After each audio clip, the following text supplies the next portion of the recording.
Hey everybody, Chad Boyle, eXp Realty, Atlanta, Georgia. What I'd like to talk about today is cold calling. And in this video, I want to go through kind of the overview of the cold calling process that I use. So again, we're starting out with a cold calling list. So this is a list of phone numbers, a big giant list, like 100,000 phone numbers. And what we're trying to do is to dial through those and identify people who have plans of moving ever and put them into a smaller list, which is our prospect list. And I actually use a few different groups within Mojo to kind of segment and organize those. And we'll go into that a little bit more detail here in a minute. But kind of the overall philosophy is we're going through a big list to find the people who are thinking about selling and put them in a smaller list. So then we can follow up with them, send them our postcard, brand them, so we are a celebrity in their house. So again, starting point here, cold calling list. So this is a list of a bunch of phone numbers in an area. I have about 100,000 in my Mojo database, and that is in a calling list. So, and it's called cold calling. And in a future video, we'll actually look at how it's set up in Mojo and what it looks like, so you can actually see where those numbers go in.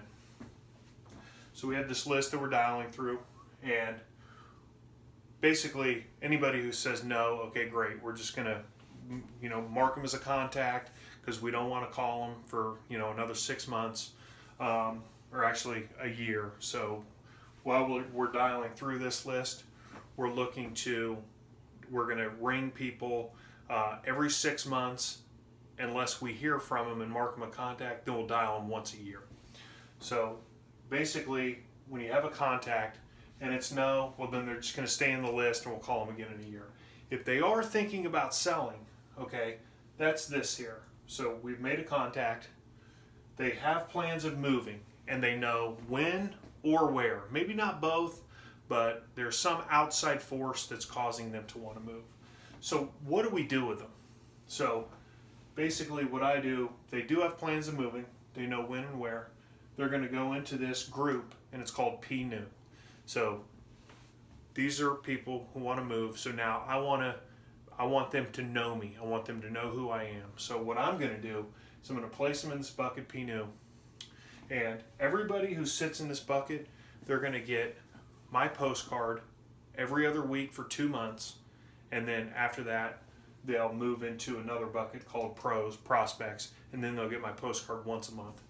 Typically in this area here, depending on what they say, when should I check back with you,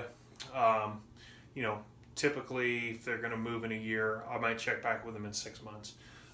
They're shorter than that, and then they'll tell me when they want me to check back with them. I'll cut the time in half, of course, and then follow back up with them.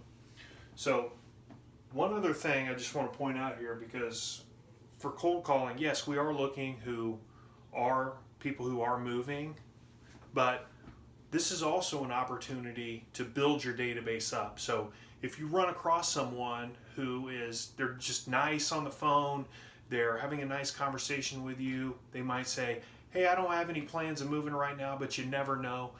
That may be an opportunity for you to kind of connect with somebody and ask them for referrals. So typically what I do in that situation, whereas, somebody who says, I don't know, we might have some plans someday, we don't have any right now, or, hey, well, you never know, why don't you send me your contact information? And so I'll, of course, say, okay, no problem. What I'm going to do is I'm going to drop something in the mail to you today. I have my contact information, all that good stuff. And then if you do have a need in real estate, feel free to give me a call. And does that sound fair enough? Of course they're going to say yes.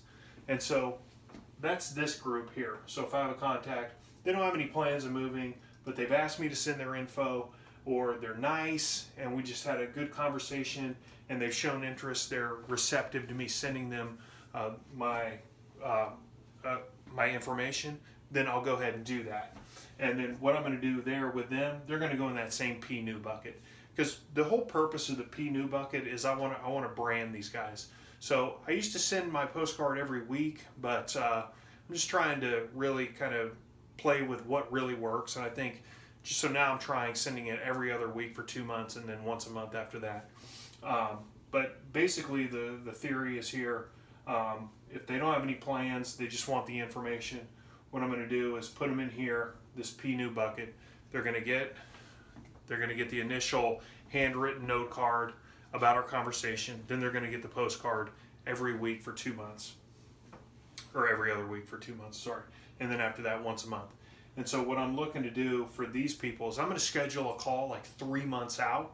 So of course they don't have any plans or anything like that. But I want to give them time to get my handwritten note card. I want them to start getting my postcard, seeing my face. And then after the 2 months is up, I'm going to put them in this group called PALS. And it ends in a Z. And the reason it ends in a Z is because I have another bucket that's PALS that ends in an S. And those are people who I can ask for referrals for. They're supporters of my business. They've already told me they're okay with me calling them and asking for referrals. So this is kind of that interim bucket where I'm putting them on that path, but I haven't asked them, hey, would you feel comfortable referring to me to someone who you know might be thinking about selling, buying, or investing in real estate? So they're going to go in this bucket. And so by the time they're in this bucket, that 3 months comes around, then I'm going to call them and I'm going to tell them, hey, looking to expand my business. Look, if you just heard about somebody you know who might be thinking of buying, selling, or investing in real estate, would you even feel comfortable referring me to them? And I mean, most of the time people say yes. And so when I get that yes, that's what this section here is. They go into the PALS. We get the call back 3 months later, get the referral request. Yes, they go right into the real PALS bucket. And then if they say no, well then that's fine. No one's ever said no when I've asked them if they'd feel comfortable referring. Because think about it, we've had a conversation on the phone. They got my handwritten note card. They've gotten my postcard like 5 times, 6 times, something like that. And now I'm calling them again. So, the odds are they're going to say yes. But if they say no, that's fine. I'm just going to put them right back in the cold calling list. And then in a year, I'll call them again. So that's kind of this section here. So plans of moving, go back to here. Again, they're going to get the postcard twice every other week for 2 months. Then they're going to go into this bucket. They'll get it once a month. And then we'll follow up with them. And follow up is I've scheduled a call in Mojo. Now, I just want to say, make sure you are scheduling the call in Mojo. And I would also recommend that you do a periodic check of your database. I just did one a couple weeks ago, and I found about 20 people who I'd talked to in the past, had a good conversation with, and for whatever reason, I didn't have a call scheduled with them in Mojo. I actually called through them, and I got a hold of like 10 people, and they're all still out there, still have plans of moving someday. So I think actually maybe a couple of them had already sold and all that stuff, but that's what happens when you let stuff slip through the cracks. So 2 things. One is make sure you're always, scheduling that follow-up call with somebody that you're going to follow up with. Second, make sure you're doing a periodic check of your database. So all the groups where you're putting people in that you want to follow up with, just run through there. You can do it while you're cold calling, and just make sure they have a follow-up call scheduled on that record. So basically, we're going to follow up with them. Hey, Mr. So-and-so, we spoke back in December, said you had plans of moving to Florida. It was going to be this year sometime. You didn't know when. Just wanted to give you a quick call, see if that was still the case. Oh, okay, it is the case. Okay, well, when is the soonest something like that would ever actually happen realistically? Oh, okay, so probably in August. All right, well, hey, when should I check back with you? Okay, July. All right, no problem. So I'd hang up with them. I'd probably schedule a follow-up call for the end of May, and then then they would go into this pros bucket. Once they're 90 days or less out from when they told me their ideal moving day is, I actually put them into this pros hot, and these are people who are between 0 and 90 days away from doing something. And the reason I have this separate group is because I do send them the postcard every single week. So I'm following up with them, and I'm sending them the postcard every week. So let's say we had somebody, they say, hey, I got some plans of moving, give me a call in a year. And so now it comes around to our follow-up. They say, hey, no, Hey, so we talked back in December. Said you had plans of moving this year to go to Florida. Um, hey, is that still the case? Oh no, we decided. Hey, we're just going to stay here.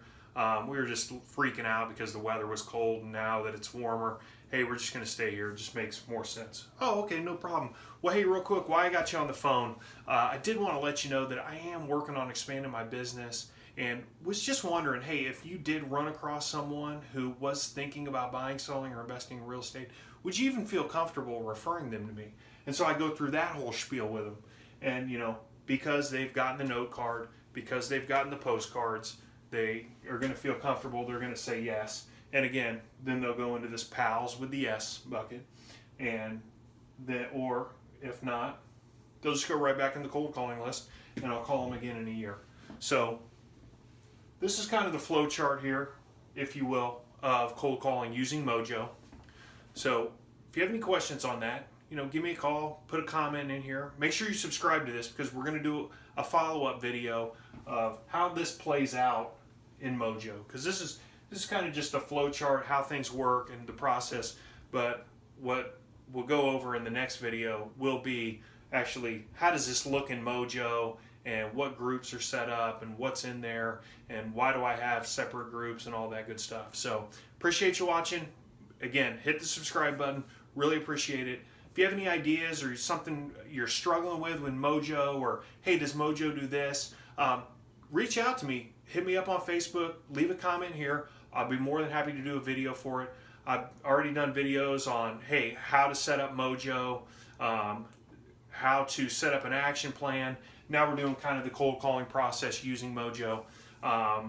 So if you have any other ideas or topics you want to see videos on Mojo, I'm more than happy to do that for you. Thanks so much, and have a great day.